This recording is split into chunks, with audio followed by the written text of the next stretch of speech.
হরে কৃষ্ণ, রাধে রাধে। শুধু কৃষ্ণ ভক্ত, গৌর ভক্ত, হরি ভক্ত, আমার মা সকল, বাবা সকল, আপনাদের প্রত্যেকের চরণে আমার সশ্রদ্ধ প্রণাম। প্রণাম জানাই আমার সাধুগুরু বৈষ্ণব মণ্ডলীর চরণে। বলুন আপনারা কেমন আছেন? আশা করি প্রাণ গোবিন্দ রাধারানী কৃপায় সকলেই ভালো আছেন। আমিও আপনাদের অনেক অনেক আশীর্বাদ ভালোবাসায় খুব ভালো আছি।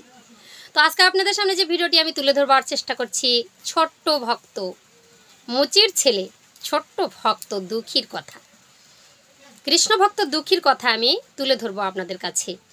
তো তার আগেই বলতে চাই, আপনাদের কাছে অনুরোধ করতে চাই যে আমি কৃষ্ণ ভক্ত নই বাবা। কৃষ্ণ কথা, হরি কথাই একদম কাঁচা, একদম মানে সমাজের অতি থেকে অতি নরকীট। কৃষ্ণ কথায় মতি নেই, কৃষ্ণ ভক্তদের কোনোদিন আলিঙ্গন করতে পারিনি। আমি অধম, তাই এই ঘরের কোনায় বন্দি হয়ে রয়েছি। তাই আমি যত ভুল করে যাব, এই নরমুখে পাপ মুখে কৃষ্ণ কথা আসে না, অজস্র অজস্র ভুল হয় আমি জানি। তাই আপনাদের কাছে আমি অনুরোধ করব, একটু ক্ষমার দৃষ্টিতে, আপনারা যারা সাধু গুণীজন রয়েছেন, বৈষ্ণবগণ রয়েছেন, তো আপনাদের কাছে আমি অনুরোধ করব একটু ক্ষমার দৃষ্টিতে তাকিয়ে একটু চরণ পদ্মে ঠাঁই দেবেন, আর এই অধমের হাত দুটো ধরে আপনাদের কাছে নিয়ে যাবার চেষ্টা করবেন। তো আমি কিন্তু একজনের কমেন্ট দেখেছি যে 18 মোকামের ধাম তত্ত্বতে একজনের কমেন্ট করেছেন, তিনি লিখেছেন, রেখা বলেছেন, রেখা তুমি যে কথাগুলো বলছো, শাস্ত্রের মধ্যে শাস্ত্রের যে প্রমাণ দিচ্ছ, সবাইকে শেখাচ্ছ, তো নিজে আগে শিখো, তারপরে ঠিক করে শিখো। তুমি অন্তিমে তুমি কিন্তু কোনোদিনও কি হবে না, মানে ভালো হবে না, তোমার পূর্ণ হবে না। যদি শ্বশুর শাশুড়ির সেবা করো, তার থেকে বেশি পূর্ণ হবে। এরকম একটা কমেন্ট এসেছে, একজন বাবা লিখেছেন। ঠিক আছে, খুব ভালো কথা। তো আপনাকে বলতে চাই যে আজকে 25 বছর হয়ে গেল বিয়ে হওয়া, শাশুড়ি আমারই ভিতরে আছে। জানি না অন্য ছেলে আছে, বউ আছে, তাদের হাতে করে না, খায় না। তো এটা আমার গর্বও নই। আমি বলতে চাই আপনাকে যে আপনি যে কথাটা বলে গেছেন, আমার যে জীবের কি গতি হবে আপনি সেটা বলেছেন, কিন্তু আপনার কাছে আমি অনুরোধ করব, জীবে যেইজন দয়া করে সেই জন্য সেবিছে ঈশ্বর। যে আপনি বড় হয়েছেন, আপনি বলতে চাইছেন যে আমরা যেন কোনোদিনও শিখতে না পারি, আমরা যা কিছু আলোচনা করেছি এটা যেন মানুষের কাছে না পৌঁছাই। আমি আগে বড় হয়ে গেছি, আমার ভিতরে অনেক জ্ঞান, এটা প্রমাণ দিতে চেয়েছেন। তো সব কথা মুখে প্রমাণ করতে নেই। যারা ভক্ত হয়, যারা গুণী হয়, যারা বৈষ্ণব হয়, তারা সবসময় দুর্বা হাঁসের মতো নত হয়ে থাকে। সবাই পা দিয়ে মারিয়ে চলে যায়, আবার মাথাটা ধীরে ধীরে চারা দেয়। তো আপনি নিজেকে প্রমাণ করবার জন্য এত বড় একটা কথা বলে গেলেন, আমার ভালো হবে না, আমি এটা করতে পারি না, এটা চিরদিনই থাকবে। আপনাদের কু অভ্যাস, মানে এই হিংসাটা চিরতরেই থাকবে। তো আপনার কথাতে আমার কোনো যায় আসে না। ব্যাপারটা এমন, মানে আমার ছেলে মারবে মারুক, তোমার ছেলে চোখটা পাকাবে কেন? মানে তুমি বড় হয়েছো, আর যেন কেউ এই সমাজে কিছু না জানতে পারে। গুরুর কাছে যায়নি, পিতামাতার সেবা করিনি, শ্বশুর শাশুড়ির সেবা করিনি, তুমি সব কিছু জানো। তুমি অন্তর্যামিনী হয়ে আমার বসে রয়েছো, তুমি সব জানো, তুমি বিশাল জ্ঞানী, বাস তুমি জ্ঞান নিয়ে থাকো। আমার ছেলেটাকে শিশুকালে, মানে আমরা গরিব, আমরা টাকা রোজগার করতে পারিনি, ছেলেটাকে 1 টাকার লজেন্স কিনে দিয়েছি, আর তোমার ছেলেটা ক্যাডবেরি হাতে নিয়ে দাঁড়িয়ে দাঁড়িয়ে খাচ্ছে আমার ছেলেটার সামনে, ব্যঙ্গ করছে। আর আমার ছেলেটা বারবার ওই লজেন্সটা ছুঁড়ে ছুঁড়ে ফেলে দিচ্ছে, মা আমি এটা খাবো না, দেনে রে মা আমাকে একটা ক্যাডবেরি, কিন্তু আমার কাছে টাকা নেই। কেন? ছেলেটা যখন ছোট ছিল, তার মামা এসে একটা ক্যাডবেরি কিনে দিয়েছিল। ক্যাডবেরিটার স্বাদ কেমন সে কিন্তু জানে। তাই তোমার ছেলের মুখের ক্যাডবেরিটা দেখে বারবার লোভ হচ্ছে, সেটাকে খাবার চেষ্টা করছে। আর আমি বারবার ওই ধুলো থেকে লজেন্সটা কুড়ে নিয়ে এসে আমি আঁচলে মুছে বারবার ছেলেটার হাতে দিচ্ছি। আর ছেলেটা হাউ হাউ করে কাঁদছে, আমি খাবো না, আমি খাবো না, আমি খাবো না। আর ঘর থেকে তোমার গিন্নি এসে বল, যাই কাকা কী হয়েছে রে, এখানে কিসের চিৎকার? ছি ছি ছি ছি, দেখতে পাচ্ছিস না ওই কাঙ্গালের ছেলেটা তোর মুখের দিকে তাকিয়ে আছে, তো নজর লেগে যাবে তো, দেখতে পাচ্ছিস না? কেন একটু ভেঙে ফেলে দিতে পারিস না? তোমরা ফেলে দিতে পারো, কিন্তু গরিবের মুখে তোমরা দিতে পারো না। এটা তোমাদের অভ্যাস।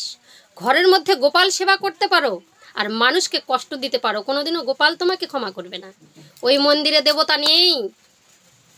দীনদান কবিতাটা তো পড়েছেন, আকাশ ছোঁয়া মন্দির করে বসেছিল, আর কি মানুষকে কি করছে, হেলা করছে, গরিব দুঃখীকে দেখতে পারে না। সেই মন্দিরে কি দেবতা থাকতে পারে? কোনোদিনও থাকতে পারে না। নিজেকে ধন্য মনে করো না, নিজেকে বড় মনে করো না।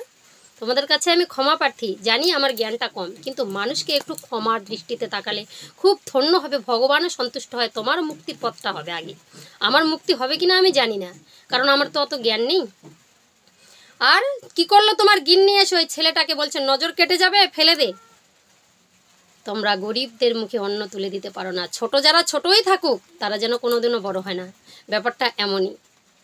মনে রেখো, কৃষ্ণ গোপালকে যে সেবা দিচ্ছ, মানুষকে হেয় করছো, আর মানুষের ছেলেটাকে ঘাড় ধরে ফেলে দিচ্ছ, যারা ছোট তাদেরও মধ্যে ভগবান থাকতে পারে। তার প্রমাণ ছোট্ট দুঃখী, মুচির ছেলে দুঃখী কি করেছে, মা এনে বাবা মন্দিরের সামনে ফেলে দিয়ে গেছিল, মনে আছে? আর সে ওই মন্দিরের সিঁড়ি বেয়ে বেয়ে মন্দিরে উঠেছিল। মন্দিরের পুরোহিতগণ সবাই ধাক্কা মেরে ফেলে দিল। নিচে কদমের গাছ আছে, কদম গাছের তলায় নিয়ে গিয়ে, যা দূর হয় যা, তুই তো মুচির ছেলে। কোনোদিন যেন মন্দিরে ওঠার তোদের স্পর্ধা হয় না।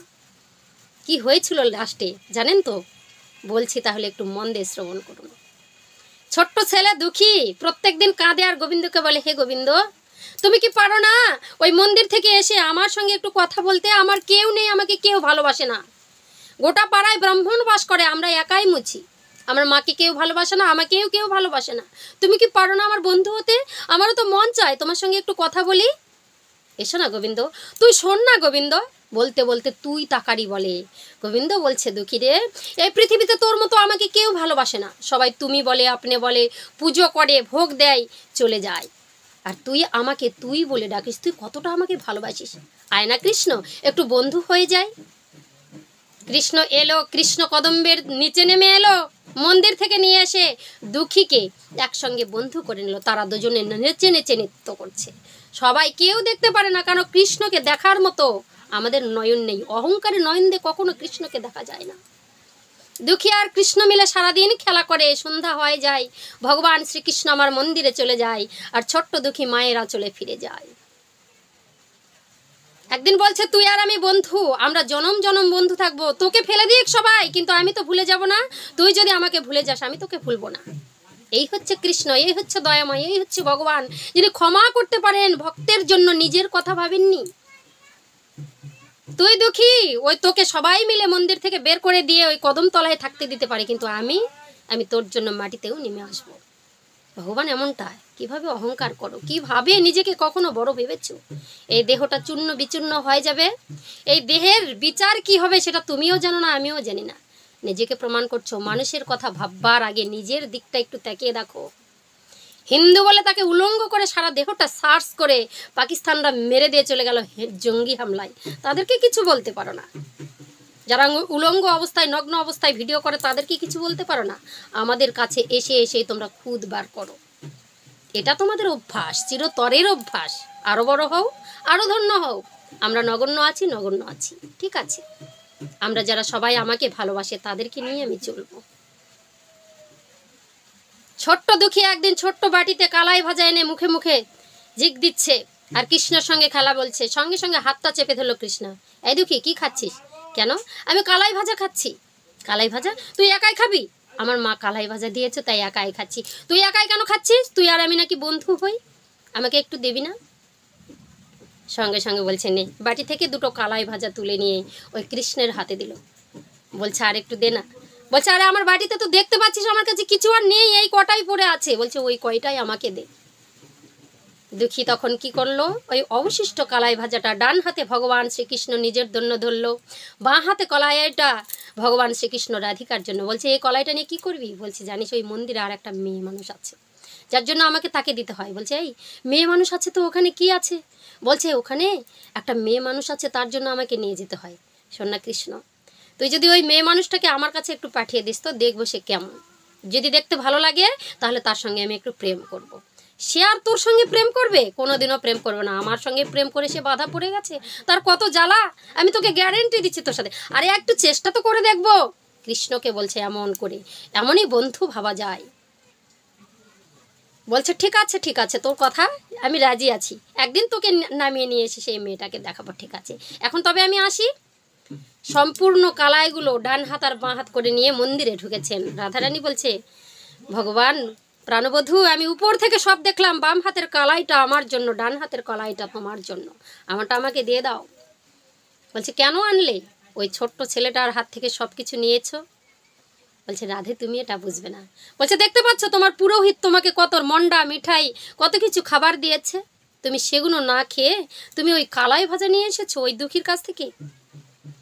এর মধ্যে কি আছে? বলছে এর মধ্যে সব আছে, এর মধ্যে ভক্তি আছে, এর মধ্যে প্রেম আছে, এর মধ্যে দুঃখ আছে, যাতনা আছে, বেদনা আছে, অভিমান আছে, মান আছে, সব কিছু আছে রাধে, তুমি তা বোঝো না। বলছে তাহলে আমার কালাইটুকু তুমি দিয়ে দাও। ঠিক আছে, দুঃখীর কাছ থেকে যা নিয়ে এসেছো গোবিন্দ তুমি কিন্তু তা শোধ করতে পারবে তো? বলছে অবশ্যই। বলছে কি করবে তাহলে দুঃখীর জন্য? বলছে আমি গোটা বৃন্দাবনটা ঘোরাবো দুঃখীকে। বলছে বেশ, তুমি কিন্তু কথা দিয়েছো। বলছে অবশ্যই। আর এই যে সোনার পাত্রটা, সোনার থালাটা আমাকে তুমি দিয়ে দেবে, তুমি এটা নিয়ে কি করবে? আমি নিজে কলা পাতায় প্রসাদ গ্রহণ করব আর দুঃখীকে এই সোনার থালায় আমি খেতে দেবো। কেন? দুঃখীর ওই মাটির পাত্র থেকে আমি কলাই ভাজা খেয়েছি রাধে, আর দুঃখীকে এবার সোনার পাত্রে আমি সেবা দেব। দেখেছেন তো ভক্ত, ভক্তকে ভালোবাসবার জন্য ভগবান কি করেছেন, নিজের থালাটাও উৎসর্গ করে দিয়েছেন। দুঃখীকে বলছে এই দুঃখী শোন না। বলছে কি? চল একটু বৃন্দাবনে ঘুরিয়ে নিয়ে আসি। কেন? কালকে তুই কালাই ভাজা খাওয়ালি, তোকে একটু বৃন্দাবনে তুই যাবি না? বলছে অবশ্যই যাব, কতদিন এই কদম তলায় বসে থাকি, কেউ আমার সঙ্গে খেলে না, কেউ আমাকে মন্দিরে উঠতে দেয় না, তুই কি একদিন দেখাবি ওই মন্দিরের মধ্যে কারা কারা থাকে? অবশ্যই দেখাবো। আজকে তোকে সারা ভুবনটা, সারা বিশ্বটা, বৃন্দাবন ধামটা গোটায় তোকে পরিক্রমা করাবো। দুঃখীকে নিয়ে ভগবান আমার চলেছেন, রাধারানীর কাছ থেকে সোনার থালাটা নিয়েছে। হাঁটতে হাঁটতে বৃন্দাবনে যাচ্ছে বাবা, আর যাচ্ছে আর গান গাইছে। রাখাল রাজা বলে দেরে কোথায় বৃন্দাবন, শ্যামকুণ্ড রাধা কুণ্ড গিরি গোবর্ধন। রাখাল রাজা বলে দেরে কোথায় বৃন্দাবন, শ্যামকুণ্ড রাধা কুণ্ড গিরি গোবর্ধন। ভাগ্যবতী শ্রী যমুনা উজান বয়ে যায়, গোঠের শেষে রাখাল রাজা বাঁশুরি বাজায় গো, বাঁশুরি বাজায় কানাই বাঁশুরি বাজায়। গোঠের রাখাল বলে দেরে কোথায় বৃন্দাবন, শ্যামকুণ্ড রাধা কুণ্ড গিরি গোবর্ধন। নাচতে নাচতে দুই বন্ধু মিলে চলেছে, বৃন্দাবনে গেলেন। রাধা রানী কি জয়, রাধা রানী কি জয়, রাধা রানী কি জয়, প্রেম সে বলো রাধা রানী কি জয়। যেই না বৃন্দাবনে ঢুকেছেন বাবা, দেখছেন সুন্দর করে ভক্তদের খাবার পরিবেশন করছেন, প্রসাদ দেওয়া হচ্ছে। কে দিচ্ছেন? না জগৎ শেঠ। জগৎ শেঠ প্রসাদ বিতরণ করছেন, খিচুড়ি প্রসাদ। সঙ্গে সঙ্গে দুজনে দাঁড়িয়ে পড়লেন। এই দেখি, দেখ দেখ কি সুন্দর খিচুড়ি প্রসাদ দিচ্ছে। জানিস আমি মন্দিরে থাকি, কত মন্ডা মিঠাই সব কিছু দেয়, কিন্তু আমি অন্ন পাই না। চল না দুঃখী আজকে বসে পড়ি। বলছে কৃষ্ণ একটা থালা নিয়ে এসেছি, তুই একটা থালার মধ্যে খাবি না আমি একটা থালার মধ্যে খাবি? বলছি কি দাঁড়া, কিচ্ছু ভাবতে হবে না, ওই যে কলা পাতা দিচ্ছে আমি কলা পাতায় খাবো, আর তুই খাবি সোনার থালায়। সঙ্গে সঙ্গে এবার ভক্তের মাঝে ভগবানও বসে গিয়েছেন নিজের ভক্তকে সঙ্গে করে নিয়ে, আর সবার মধ্যে কিন্তু খিচুড়ি প্রসাদ দেওয়া হচ্ছে। ভগবান কি করেছেন? কলা পাতায় প্রসাদ নিয়েছেন, আর যে দিচ্ছেন সঙ্গে সঙ্গে বলছে দাঁড়ান দাঁড়ান দাঁড়ান দাঁড়ান একটু দাঁড়ান, আমি কলা পাতায় খাবো, কিন্তু আমার যে বন্ধু পাশে রয়েছে ওই বন্ধুকে আমি কলা পাতায় সেবা দিতে পারবো না। কেন? ওই বন্ধুর জন্য আমি একটা থালা নিয়ে এসেছি, এই যে সোনার থালা, এই সোনার থালার মধ্যে আমার বন্ধুকে সেবা দাও। বাহ, ভক্ত কি করলো? ওই সোনার থালার মধ্যে বন্ধুকে সেবা দিয়ে দিল। আর ভগবান আবার নিজে কলার পাতায় সেবা করবে, এমন সময় ওই দুঃখীর দিকে তাকিয়ে দেখছে দুই নয়ন বাড়ি ধারা ঝরঝর করে ছুটে পড়ছে। এই এই কি হয়েছে তোর? সবসময় শুধু কান্না করিস। এই চোখের জলগুলো, পৃথিবীর সব চোখের জলগুলো কি গঙ্গা যমুনা যত যা সাগর সমুদ্র সব তোর চোখে এসেছে নাকি? সবসময় কাঁদিস কেন এমন করে? আমি তো তোর সাথে আছি নাকি? কৃষ্ণ তুই কলা পাতায় খাচ্ছিস আর আমাকে তুই সেবা দিয়েছিস সোনার থালায়, কাঁদছিস কেন সেটাটা বল। আমার মায়ের কথা বড্ড ভীষণ মনে পড়েছে। আমার দুঃখিনী মা সারাদিন না খেয়ে আমার জন্য বসে থাকে ঘরে, কি খাচ্ছে জানি না, কি জুটিয়েছে জানি না, তাই খেতে বড় কষ্ট হচ্ছে রে কানাই। কৃষ্ণ বলছে আর তুই বলিস না, মায়ের কথা বলিস না, মায়ের কথা বললে আমার মায়ের কথা মনে পড়ে। কতদিন মাকে ছেড়ে এসেছি জানিস দুঃখী, আজ কেন মায়ের কথা বলছিস? মায়ের কথা মনে পড়লে আমি সেবা করতে পারি না। দুঃখী রে, এই বৃন্দাবনে কত ভক্তরা সেবা করছে, দেখ কেউ কাঁদে না, তুই কাঁদছিস সবসময়। কাঁদবি না এমন করে। মায়ের কথা মনে পড়লে আমার মাখনের কথা মনে পড়ে, আমার সুদামার কথা মনে পড়ে। সবখানে যেন মা দিয়ে তৈরি। আমি সুদামাকে কতদিন দেখিনি। সব কিছু যেন প্রাণ গোবিন্দ ভগবান আর ভক্ত দুজনে মিলে হাউ হাউ করে কাছে। এই দাঁড়া দাঁড়া দাঁড়া, চোখের জলগুলো ভগবান আমার দুঃখীর চোখের জল মুছে বলছে, শোন, সোনার পাত্রে যে তুই সেবাটা নিয়েছিস প্রসাদটা, এই প্রসাদটা তুই সরিয়ে রাখ। প্রসাদ সরিয়ে রাখবো, দুপুরবেলা আহারটা কি করব তাহলে? সেটা তোর চিন্তা নেই। এই প্রসাদটা তোর মাকে আর তুই মায়ের পয়ে সন্ধ্যাবেলা খাবি, ঠিক আছে? আর এই যে আমার যে কলার পাতার মধ্যে নিয়েছি, এই কলার পাতায় দুজনে ভাগ করে সেবা করব। কৃষ্ণ, তুই আমার সঙ্গে সেবা করবি? অবশ্যই, কেন? সঙ্গে সঙ্গে বলছে, এতটুকু প্রসাদ আমরা দুজনে মিলে সেবা করতে পারবো? বলছে ঠিক আছে ঠিক আছে। কৃষ্ণ এমন করে সে প্রসাদটা মুখে দিবে, অমনি হাতটা চেপে ধরলো দুঃখী। আর সেবা করবি না তুই? অতটুকুতে আমার পেট ভরে না। মানে গরিব দুঃখীর বাচ্চারা বাবা অন্য কিছু খায় না, শুধু ভাত টাত পান্তা এগুলো খেয়ে বেঁচে থাকে। সঙ্গে সঙ্গে বলছে এতটুকু প্রসাদ আমি সেবা করি? শ্রীকৃষ্ণ বলছে ঠিক আছে, বেশ, তাহলে আমি কি সেবা করব? বলে ওই যে ব্রাহ্মণ ভোগ লাগাবে তখন তুই সেবা করবি। তোকে তো সবাই দেয়, আমাকে তো কেউ দেয় না, তুই আমাকে তো অন্তত পক্ষে দে। কলার পাতাটা ভগবান আমার কি করলেন, দুঃখীর দিকে টেনে দিল। আর দুঃখী মন প্রাণ দিয়ে নয়ন বাড়িধারা ঝরে পড়ছে, আর সব অন্ন প্রসাদগুলো খিচুড়িগুলো মুখে দিচ্ছে। জানিস কৃষ্ণ, আমরা খিচুড়ি খেতে পারি না। আমার মা মানুষের বাড়িতে কাজ করে, ওই এঁঠো খাবারগুলো, উচ্ছিষ্ট খাবারগুলো আমি খাই, কোনোদিন সবজিও পাই না, কোনোদিন এমনভাবে সেবা করিনি, এত সুন্দর প্রসাদ কোনোদিনও খেতে পারি না। জানিস তো প্রত্যেক দিন কত ভোগ দেয়, আমাকে কেউ দেয় না। আমি গরিব বলে, আমি মুচি বলে আমাকে কেউ দেখে না। আজ আমি সেবা করে খুব তৃপ্তি হয়েছি। ওট ওট হয়েছে, আর থালার মধ্যে কিছু নেই, আর তোকে কাঁদতে হবে না, ওর তো এখন আমি কি সেবা করব?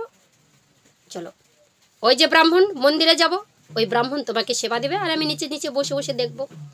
দুই বন্ধু বৃন্দাবন থেকে আবার মন্দিরের দিকে প্রত্যাবর্তন করেছেন। সামনে এসেই দেখেন সর্বনাশ করেছে, পুরোহিত চলে এসেছে।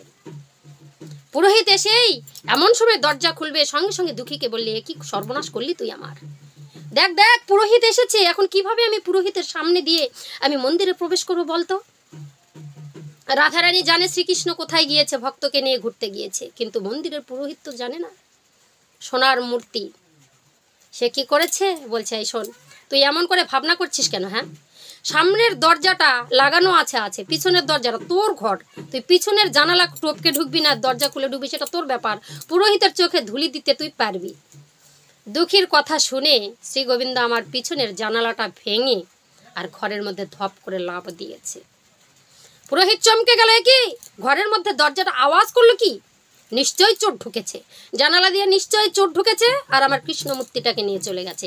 হাই হাই কি হবে? সঙ্গে সঙ্গে তালাটা খুলে দেখে তাড়াতাড়ি ভগবান ওই মূর্তির সঙ্গে মিলতে না গিয়ে একটা পা বাবা কি করে, যখন ওই ত্রিভঙ্গ মুরারি পা দুটো কি করে আঁকা বাঁকা করে থাকে, ভগবান শ্রীকৃষ্ণ আমার ত্রিভঙ্গ, তো কি করে আগে কি করে ডান পাটা থাকে, তারপর বাঁ পাটা থাকে, তাই না? তো কি করেছে, মিলতে গিয়ে বাঁ পাটা আগে দিয়েছে, ডান পাটা পরে উল্টো পাল্টা হয়ে গেছে। ভগবানকে দেখে সঙ্গে সঙ্গে পুরোহিত চমকে উঠেছে, এই তো ঠিক আমি যা ভেবেছিলাম তাই, ওই যে জানালা খুলেছে আর চোর ঢুকেছে, মূর্তিটাকে নিয়ে যেতে পারেনি, কোনো রকম বসিয়ে গেছে, ওই উল্টা পাল্টা বসিয়ে দিয়ে চলে গেছে। এখন কি হবে? তাড়াতাড়ি করে দেখে কোনো রকম ভালো করে বসিয়ে দিয়েছে। বলছে জানালা তো ভেঙেছে, মূর্তি তো নিয়ে যেতে পারিনি, আমি চলে এসেছি, আর কিছু চুরি হয়নি তো, এখন তো আমি ভোগ লাগাবো। তো কি করেছে, সঙ্গে সঙ্গে দেখতে দেখতে দেখছে সোনার থালা। সোনার থালাটা কোথায় গেল? ও আমি বুঝেছি, আমি ঠিক বুঝেছি, চোর এসেছিল, মন্দিরের মূর্তিকে নিয়ে যেতে পারেনি, সোনার থালাটা নিয়ে আউট দিয়েছে। কি হলো, এখন কোথায় যাব? চিৎকার করছে, কোথায় কে আছিস রে, মন্দিরে চুরি হয়েছে, সোনার থালাটার দেখা যায় না। রাধারানী বলছে, প্রাণবধূ সোনার থালাটা কই? তুমি যে থালাটা নিয়ে তুমি যে দুঃখীর সঙ্গে গিয়েছিলে, থালাটা কোথায় গেল? বলছে ও আমি দুঃখীকে দিয়ে এসেছি, ওর মাঝে একটু অন্নপ্রসাদ আছে, ওর মা পোয়ে খাবে তাই দিয়ে এসেছি। এখন কি হবে? তাকে তুমি বৃন্দাবন পরিক্রমা তো করিয়েছো, তুমি তার সর্বনাশটাও করেছো, মানে মার খাওয়ার একটা রাস্তাও তৈরি করে দিয়েলে। এখন কি হবে? এখন তুমি যা করার করো। সঙ্গে সঙ্গে মন্দিরের পুরোহিত সিঁড়ি থেকে নিচে নেমে এসেছে, সবাইকে ডেকে ডেকে বলছে এখন সন্ধান করো সোনার থালাটা কোথায় গেল। কেউ কেউ বলছে ওই যে মুচির বউটা ওই ছেলেটাকে মন্দিরে দিয়ে এসেছিল, যাকে তোমরা টানতে টানতে মন্দিরের নিচে নামিয়ে দিয়েছো, ওই কদমের গাছতলা বসে আছে। আর তার কাছে আমি দেখলাম একটা থালার মধ্যে খিচুড়ি প্রসাদ। ধরো ধরো ধরো ধরো, চোর চোর করে দৌড়ে গিয়ে ওই দুঃখীকে ধরে নিয়েছে, সোনার থালাটা কেড়ে নিয়েছে।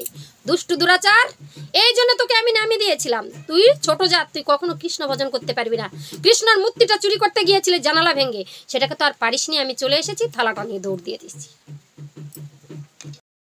এই কে কোথায় আছিস? ওকে বাঁধ, গাছের মধ্যে বাঁধ, আর চাবুকটা নিয়ে আয়, বেত্রাঘাত কর, ওকে মার সবাই মিলে। কেউ চুলের মুঠি ধরে মারছে, কেউ পিঠে আঘাত করছে, কেউ পায়ের জুতো দিয়ে মারছে, বাবা যে যেমন করে পারে। আর প্রচণ্ড হারে তার মার চলছে। আর সে বলছে, কৃষ্ণ তুই দেখে আছিস, তুই তো আমাকে সোনার থালাটা দিয়ে গেলি, আমি তো বলেছিলাম নেব না, তুই থালাটা নিয়ে গেলি। একবার আয় না কৃষ্ণ, একবার আয় না কৃষ্ণ, দেখ না সবাই আমাকে মারছে, সবাই আমাকে গালি দিচ্ছে, আমি নাকি চুরি করেছি, একটু বেরিয়ে আয় না কৃষ্ণ, দেখা দে কৃষ্ণ, দেখা দে। রাধারানী বলছে, কি গো এখনো চুপ করে বসে থাকবে? ছেলেটাকে যে মারছে, তুমি একটা কিছু করো, যাও তুমি দেখা দাও। বলছে, জন্মেও নয়, এই জন্মে তাকে আমি দেখা দিতে পারবো না, আমি দেখা দেবো না।